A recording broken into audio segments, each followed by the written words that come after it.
ഇതൊരു lorry parking ആണോ എന്നതായിരുന്നു എൻ്റെ ഒരു സംശയം. ഞാൻ പലരോടായി ചോദിച്ചത് ലോറി പാർക്കിംഗ് ആണോ എന്നുള്ളത്.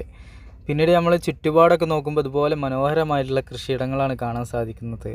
ഹൈലൈറ്റ് എന്ന് പറയുന്നത് ഈ ഒരു ലോറി പാർക്ക് മൊത്തം ഇങ്ങനെ കട്ട പതിച്ചിട്ട് അതിൻ്റേതായ ഒരു ഡിസൈനിങ്ങിൽ വല്ല എയർപോർട്ടിലൊക്കെ പോയി കഴിഞ്ഞാൽ എങ്ങനെ പാർക്കിങ്ങിനായിട്ട് സിസ്റ്റം ഒരുക്കിയിട്ടുണ്ടാവുക അതുപോലെ ഇങ്ങനെ ചെയ്തു വെച്ചിട്ടുണ്ട് എന്നുള്ളതാണ്. ഈ ഒരു ലൈനെല്ലാം തന്നെ അതിൻ്റേതായ രൂപത്തിൽ ഓരോ വണ്ടിക്കും വേണ്ടിയിട്ടുള്ള ലൈൻ ഇങ്ങനെ നിർത്തിയിട്ടുണ്ട്. ഓരോ ബോക്സ് ടൈപ്പ് ആക്കിയിട്ട് ഇങ്ങനെ അതിൻ്റെ അളവിൽ നിർത്തി വെച്ചിട്ടുണ്ട്. അപ്പുറത്തുനിന്നും ഇപ്പുറത്തുനിന്നും നിർത്താൻ പറ്റുന്ന രീതിയിൽ, പിന്നെ ആ ഒരു സൈഡിലേക്കായിട്ട് അങ്ങോട്ട് ലൈൻ അടിച്ച് നിർത്താൻ പറ്റിയ പോലെ. പിന്നീട് നമ്മൾ ഈ ഒരു ഏരിയയിലേക്ക് ഇങ്ങനെ നോക്കി കാണുമ്പോൾ കൽക്കരി ഒരുപാട് കൊണ്ടുവന്ന് ഇറക്കിയിട്ടുണ്ട്. പിന്നീട് അപ്പുറത്ത് കാണുന്ന ചെടികളെല്ലാം തന്നെ NHൻ്റെ സൈഡിലായിട്ട് കുഴിച്ചിടാനായിട്ടുള്ള ചെടികളാണ്, മരങ്ങളാണ്. പിന്നീട് നമ്മൾ ആ ഒരു വന്ന വഴിയിലേക്ക് നോക്കുമ്പോൾ ആ ഫസ്റ്റായിട്ട് കാണുന്നത് ഡോർമെട്രിയാണ്. പിന്നീട് ഉള്ള ബിൽഡിങ് ബാത്റൂം കാര്യങ്ങളൊക്കെ ആയിട്ടുള്ള ഒരു ബിൽഡിങ്ങാണ്. പിന്നീട് ഈ തലക്കലായിട്ട് കാണുന്നത് ഒരു റെസ്റ്റോറൻറ്റ് എന്നുള്ള രീതിയിലുള്ള ബിൽഡിങ്ങുകളാണ്. ആ കയറി വരുന്ന ആ ഒരു ഏരിയയിൽ നിന്ന് തന്നെ ഇതിൻ്റെ ഒരു രസകരമായിട്ടുള്ളൊരു അനുഭവം നമുക്കിങ്ങനെ കിട്ടുകയാണ്. ഞാൻ ആദ്യമായിട്ടാണ് ഇത്രയും മനോഹരമായിട്ടുള്ളൊരു ലോറി പാർക്കിംഗ് കാണുന്നത്. ഈ ഒരു ഡിസൈനിങ് കാര്യങ്ങളെല്ലാം തന്നെ മനോഹരമായിട്ടുണ്ട് എന്നുള്ളതാണ്.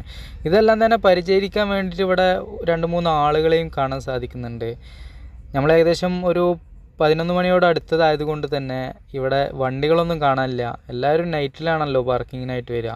പിന്നീട് ഇവിടെ ഇങ്ങനെ അന്വേഷിച്ച് പിടിച്ചപ്പോഴാണ് മനസ്സിലാക്കാൻ സാധിച്ചത് ഇവിടെ കൂടുതലായിട്ടും ലോറികൾ അങ്ങനെ പാർക്കിങ് ചെയ്യുന്നില്ല.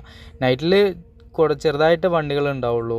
പിന്നീട് ഇവിടെ ഇങ്ങനെ ഫ്രീ ടൈമിൽ ആളുകൾ വന്നിരിക്കാനൊക്കെ ആയിട്ട് ഉപയോഗിക്കും. പിന്നെ ഭക്ഷണം കഴിക്കാനൊക്കെ വന്ന് ഉപയോഗിക്കും.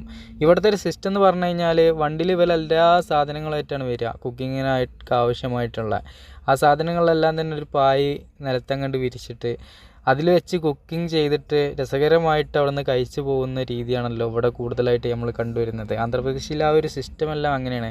ഗൾഫിലൊക്കെ നമ്മൾ കണ്ടിട്ടുള്ള ആ ഒരു രീതി, ഒരു പായ എടുത്തിട്ട് ആ ഒരു മണൽ പരതാനിൽ ഇങ്ങനെ നെരിച്ചിട്ട് അവിടെ വെച്ചിട്ട് ലൈറ്റായിട്ട് കുക്കിങ് കാര്യങ്ങളൊക്കെ കഴിഞ്ഞ് പിന്നീട് ഭക്ഷണം കഴിച്ചിട്ട് എല്ലാവരും ഹാപ്പി ആയിട്ട് ആ ഒരു അടിച്ചുപൊളി കാര്യങ്ങളൊക്കെ ചെയ്തതിന് ശേഷം ഒന്ന് മനസ്സ് റിലാക്സ് ആയിട്ട് പോകുന്ന ആ ഒരു സമീപനം ഇവിടങ്ങളിലൊക്കെ തന്നെ കാണാൻ സാധിക്കുന്നുണ്ട് എന്നുള്ളതാണ്.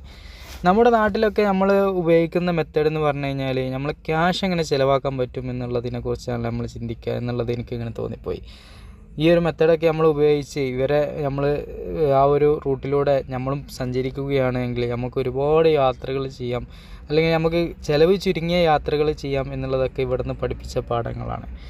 ഈ ഒരു പാർക്കിങ്ങിൻ്റെ ചുറ്റുപാടും കൃഷിയിടങ്ങളാണ്. നല്ല വിളവ് ആയിട്ടുള്ള ചോളമൊക്കെയാണ് നമുക്ക് കാണാൻ സാധിക്കുന്നത്. അതുമാത്രമല്ല ഈ ഒരു പാർക്കിങ്ങിൻ്റെ ചുറ്റുപുറം നല്ല മരങ്ങൾ, ചെറിയ മരങ്ങൾ ഇങ്ങനെ നട്ടുപിടിപ്പിച്ചിട്ടുണ്ട്. ഈ പാർക്കിനെ മനോഹരമാക്കുന്നത് ആ മരങ്ങളും ഈ പുൽമേടുകളും ഈ ഒരു കട്ട വരിച്ച പരവതാനിയും